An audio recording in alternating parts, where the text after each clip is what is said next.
Welcome back to the Welsh History Podcast, episode 115, Owain Goes to War. Last episode, we talked about how Wales started a revolt against the English at the end of the reign of Richard II. The revolt was initiated by people, not by leaders and nobles. Otherwise, culprits would have been more obvious, and the amount of incidents which would have happened on both sides of the royal dispute would have been much more apparent, and the calling out of various people would have definitely have been much larger. But we don't have that. What we have is stories of people doing things in the dark, of people getting robbed, of people getting murdered, and it seems more like a crime spree than an actual revolt, but that's hard to determine based on English judicial records and the writings of the nobility, who obviously are looking at it as more of a criminal offense rather than an actual uprising. Either way, this dispute which came about at this stage seemed to die down. But as we talk about this, we need to now go back to 1399 to talk of nobles, greed, graft, and how one land seizure likely gave the war its face. Lord Reynold Grey, Baron of Ruthin and Marcher Lord, was in a dispute with Owain Glyndŵr over a parcel of land which Glyndŵr had claimed and that his family had owned. Grey, who was a lord with a lot of power in English court, in fact he was the second to Henry IV, had been a beneficiary after the death of Lord Arundel and took over much of his positions within the trust of the king. It would not be surprising if Glyndŵr and Grey had served together during the Scottish Wars. They had both served under Arundel, and so would have at least known each other. Whether they liked each other or got along, of course we can't say, but I would hazard a guess based on the events that happened afterwards. If they ever did, it's likely it didn't last very long, or at least didn't last past a certain period, because their relationship after 1399 is not so great. At some point before 1399, Grey seized that portion of land we were talking about, which is called Crosses or Cruesa. He did this by sending men to take it from Glyndŵr, effectively just did a bit of squatters' rights, which led to the dispute, which he then took to Parliament, or I should say Owain took to Parliament. Under Richard II, Owain actually won legal arguments against Grey. But before that could be enforced, Henry IV took charge, and his favourite lord would benefit from this. The Parliament ruled in the favour of Grey and set the Lord of Glyndŵr on the path to rebellion. Tradition states that in the autumn of 1400, Henry was ill to prepare soldiers for the war in Scotland. Lord Grey withheld the summons to Owain, effectively putting him at odds with the crown and making him a rebel. While Henry did go north and attempt to carry out a war against Scotland, the summons to the Welsh lords made on September 19th appears to have come after Owain had already broken with the king. Some scholars disagree with this interpretation of evidence based on the grounds that what they've been able to find of local writings of the time and of records that came directly afterwards, it didn't seem like Henry was coming to collect troops to go to Scotland, but rather was bringing them together to attempt to put down a growing revolt which was happening in Carnarvonshire, which was being led at that point by the Tudors. So then it would set a lot more context to what was happening with Owain, and why a refusal to fight would be seen as a direct treason to the king, one that forfeited all his lands to the crown, which you can see why this might be something that Grey would want, as he expected to be rewarded for his loyalty and obviously claim even more of Owain's land. This was something that happened relatively frequently during the Middle Ages. If you wanted to get rid of someone, just point him out as being a traitor, being a deviant, being against you, and it makes it a lot easier because, of course, now at this point it's harder to prove who's right, who's wrong. You're really only appealing to the king, so if the king favors you over your enemy, it's even easier to get what you want because the enemy can't argue back effectively. So why does the story seem to appear to show Owain as the blameless pawn in a game by English lords, rather than proactively joining the rebels, merely seeming to be pushed into it? Why have him seemingly dragged kicking and screaming into the revolt as presented? And this goes for the documented evidence and also in the writings later on that are looked on in sort of the heroic poem format. Owain is always seen as a reluctant hero, someone who you wouldn't necessarily see as a Welsh national savior if he has to be pushed into it. And in a way, we can look at mythology and storytelling for these kind of things. The talk of the idea that a hero will reject the call and not necessarily take on an aspect of something or take on the hero's journey and quest because of reasons that he might have or she. And so, in a way, from a storytelling aspect, Owen's story fits well with that, because if he rejects the call initially and then is forced into it, he looks even more blameless. He looks even more noble in the quest, in a way.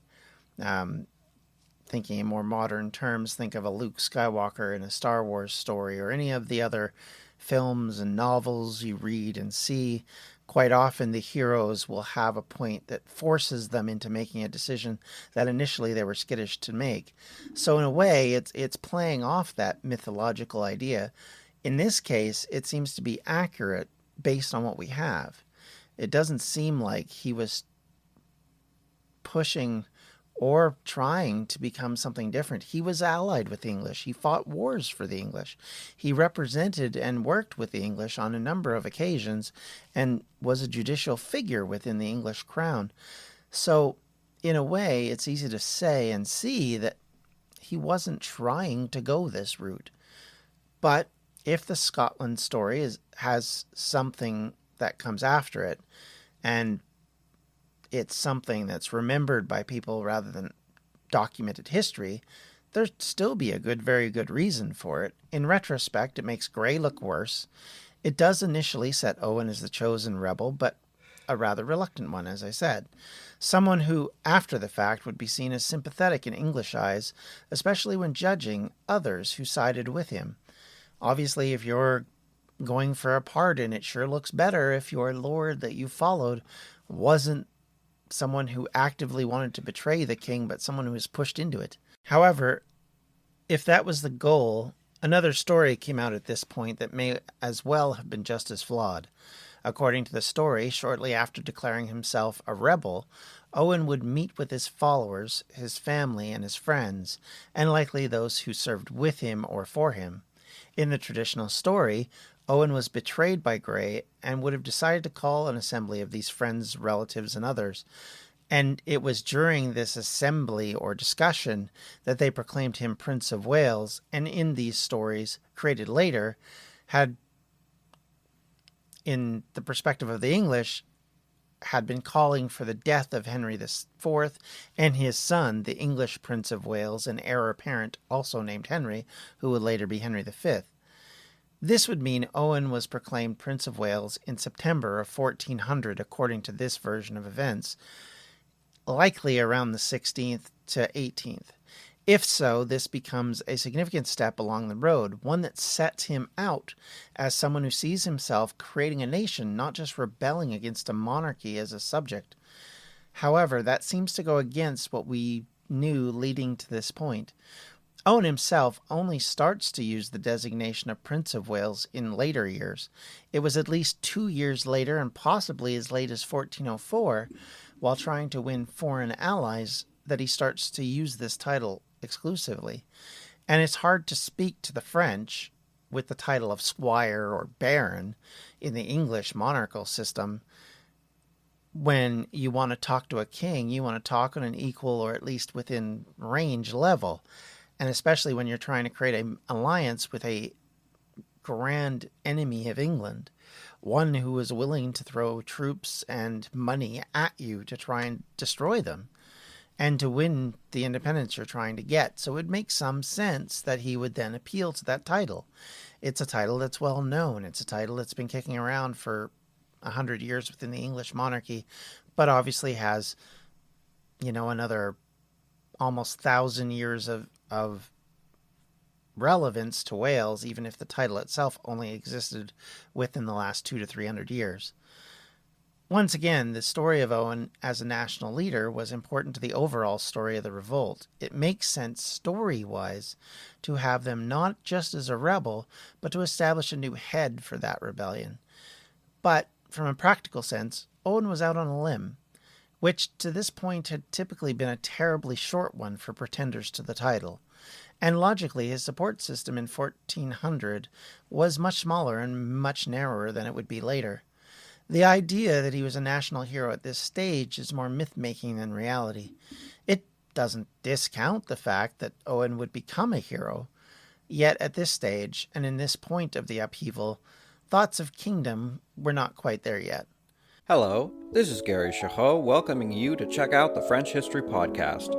Our main show covers the history of France from the first humans until present. If you liked Mike Duncan's The History of Rome and wanted a similar program covering the land of beauty, culture, and love, we are exactly that.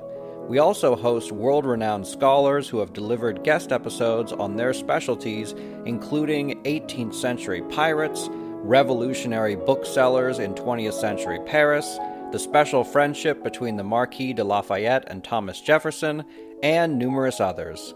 Learn what you love and listen to the French History Podcast today.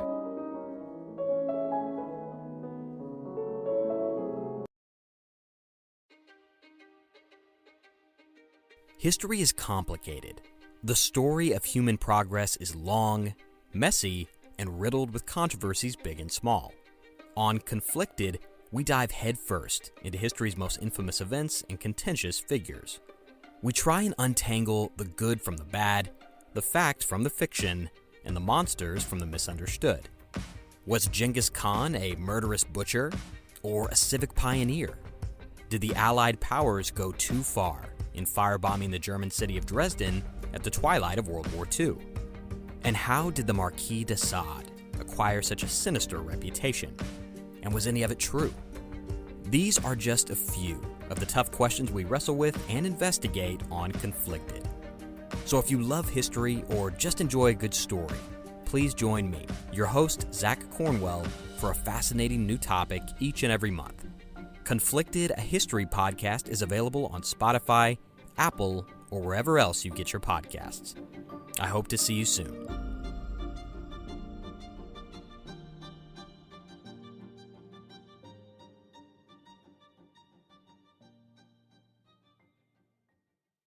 They may have wanted to simply remove Henry from power and return a friendlier person to the throne, specifically one not of Lancastrian birth. We'll never really know what was in the hearts and minds of our rebels, but we're going to change soon enough from the idea of England being overthrown and changed to a free Wales, which would grow into a life of its own. It's around this time that Owain was failing to appeal to Parliament for redress that Bishop John Trevor of St. Apheth had warned that the Welsh were on the brink of a major rebellion. He also pointed out that crossing Owain would create a major problem due to the influence he had in his own area. This was a man of honor, someone seen as noble, someone seen as worthy of loyalty, and it's something we will see is very much true. But at this point, English lords did not take this threat seriously, going as far as to call Wales full of a bunch of barefooted idiots from a nation with little reputation, which is a strange idea and concept that the English would have had at this point, obviously propaganda being what it is. But the Welsh had been fighting for the English crown in Wales and England and Scotland for hundreds of years at this point, if you include the marcher areas of Wales. There's men and treasure that's been used to create a massive military structure that is supported by the Welsh nobility, who aren't exactly pushovers. So the fact that they took them so pointless and considered them to be little more than country bumpkins is an amazing judgment call. If this kind of talk seems familiar, it would be something akin to what was said about the people in the Americas and elsewhere in the world that would see invasion from Europeans on their doorsteps, the elitist ideals that somehow conquered people were lesser than yourself, and needing your invasion to bring them up to civilization was one that has predated Roman times. This is nothing new in history of humanity. Yet that type of talk would win you few allies. Worse, it sets even more justification for rebelling against you and against your obviously unjust rule.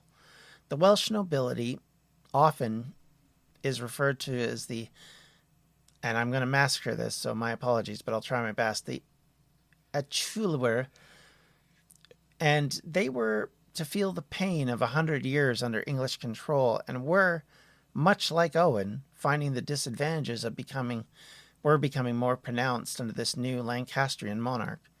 The Welsh nobles had been sidelined by the advance of the English interests in Wales, and were hardly a part of the administrative power players over the last 50 years especially.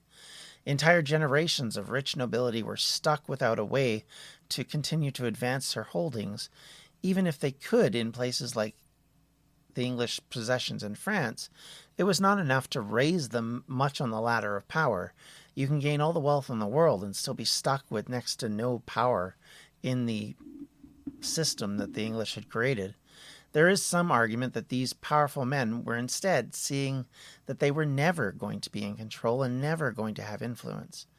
So, as the poorer classes rebelled, they were soon joined by this nobility, who must have seen this as better than what was happening under English rule. Their reason might be selfish rather than selfless, but these were powerful motivators to take a risk that would see you hanged if you failed. You know, the risk-reward factor is tremendous in these circumstances, and typically, as much as the peasants suffered, certainly the nobility would suffer on these situations. Look at Llewellyn the Last for that sort of example. Regardless of how it happened, who was involved, and whom asked who, Owain was in the war now. His men, including relatives, English and Welsh, by the way, were loyal to him for various reasons, and they joined him in Ruthin. Owain had decided he needed to move against Grey, and to do it quickly. Whether you believe the traditional interpretation of Owain's origins for his rebellion, or that he was one of a number of players who were dragged into the fight, it didn't matter anymore. Owain must have known that he did not have the men and material to sustain a fight against a legitimate English army. So his raids on Grey's possessions from September 18th to the 24th of 1400 were more about supplies, gaining quick wins, and taking booty than they were about taking land. It was suggested that Owain likely had around 300 men at this time, most of whom were on horseback, which would make sense as a raiding party working against lightly fortified towns would be much more effective with their speed and coordination, and their assault would be harder to defend against, rather than going up against castles. However, that too would happen. On the 18th, Owain and his men sacked Ruthin, kind of the headquarters for Grey and his area. There would at least be some men affiliated with Owain, possibly even some of his troops, who would attack towns of Denby, Rhuddlan, and Flint. These attacks could easily have been coordinated from Owain's homestead, as they were all within easy reach and easy ability to get to. You could say at a stretch, even those 300 men could have carried out all of those attacks, yet attacking 4 communities and 6 castles in the process must have been done by more than a fast-moving cavalry to be devastating in that area and at this stage. This would have been an area covering 60 miles, with battles fought at each point, and with men and booty being hauled back to locations friendly to Glyndŵr. That is a lot of work to do in 3 days, and something that seems to beggar belief if we're just talking about 300 men on horse. By September 22nd, the English town of Ustwy was attacked, and nearly 20 miles to the south of Ustwy, these battles continued, and the most southern ones were miles away in Welshpool. Welshpool is 68 miles away from Denby. While that doesn't seem like a lot in our modern terminology, that's a massive distance for people on foot in those days. If these attacks centered from Owain, there's little doubt that there must have been a lot more than 300 cavalrymen. While he may have been at the center of the organization, I have little doubt that Owain was not involved on a personal scale across the whole front, so it leaves a couple of possibilities. One, Owain was far more ready for the revolt than most expected, and Gray's stated withholding of the call to go to war was just what Glyndŵr had been waiting for, to execute a massive countrywide attack. Second, these attacks were more spontaneous shows of Welsh revolt, possibly encouraged by Owain's successful raids earlier and the various other events that had been going on during this period. This would explain how they ranged across the border by such a distance and doesn't need major coordination or Herculean movements by Glyndŵr and his men. Henry, who had been marching north for Scotland, pivoted with his called troops, taking up a total of 20,000 possible soldiers and auxiliaries to northern Wales. By September 19th, Henry was calling for men and supplies in the marches in an attempt to squash the rebellion as quickly as possible. Instead of meeting resistance, though, as is a fine tradition in Welsh wars with major English forces, Henry met nothing. He arrived in Bangor in October to no signs of rebellion. The forces resisting him were not coordinated to deal with this kind of threat at this point. They were hardly ready for anything other than guerrilla warfare, and were in no shape to put up a physical defense of the country against a massive English army. Instead of meeting Henry, they turned into the forests and the hills that surrounded them and that would hide them. On October 18th, 1400, Henry moved back to England, empty-handed in his search for the Tudors, who he had been specifically looking for, and he declared Rhys Gethin was to be arrested and that the Tudors' lands were seized. But Owain to this point saw no punishment. Now that was changed fairly quickly, but the fact that even at this late stage, Owain had avoided that is interesting and kind of shows that his was seen as the lesser threat at this point. However, by November 8th, that all changed. Owain's lands were forfeited and handed to Henry's half-brother, John Beaufort, Earl of Somerset. To try and get Wales under control, Henry issued a general pardon on November 30th to any who would accept, and with only ones not pardoned being Owain, William, and Rhys Tudor. This meant that the seizure would remain no matter what Owain did now. The die was cast, and he needed to rethink his strategy going forward, just how much he could do to take back of what was rightfully his, and what else he could do to make sure he kept it. This meant that Owain likely met with the Tudors at this point if he hadn't done already. It was during the winter of 1400 to 1401 that much of what would come to Wales over the next decade would begin in this cold North Wales. These men, former squires of the English crown, who had very much been embedded with the English through various things, had had enough of dealing with the usurper king, and the time had come for a new day for Wales, one that would exclude at least the affiliated English that were affiliated with the crown. We don't know what they discussed or how they decided that Owain would be the representative and the figurehead, but in the coming year it would be very clear that the Powys Lion would be roaring once more, headed by Owain, with the backing of a growing movement from every level of society, who had their fill of King Henry and his English lords. With that, I'd like to thank you for listening. If you would have any questions, comments, or concerns, you can reach me at welshhistorypodcast@gmail.com or on Twitter at welshhistorypod, or you can always join us on Facebook at facebook.com/Welsh History Podcast. There's a lot of people joining up. Certainly, I try and put news items and things there. And if you'd like to support the podcast, you can always find me at patreon.com/Welsh History Podcast. I appreciate everybody who donates there, and you guys are tremendous. Thank you so much. You've helped me make this podcast possible, and without those donations that I receive, honestly, it would be a lot more difficult. Thanks, everyone. We'll talk to you later. Have a great day. Bye. This has been a Distractions Media production, and for everything we do, check out distractionsmedia.com. History is the greatest adventure story. But does it ever leave you wondering what the women were doing all that time? This is Lori from the Her Half of History podcast, and the answer is that some women were seizing power, or escaping slavery, or spying for their country, or creating artistic masterpieces, while countless others were doing the laundry, getting married, and wondering why their clothes don't have more pockets. If you would like to hear the stories of women doing all of those things, check out Her Half of History at herhalfofhistory.com or wherever you get your podcasts.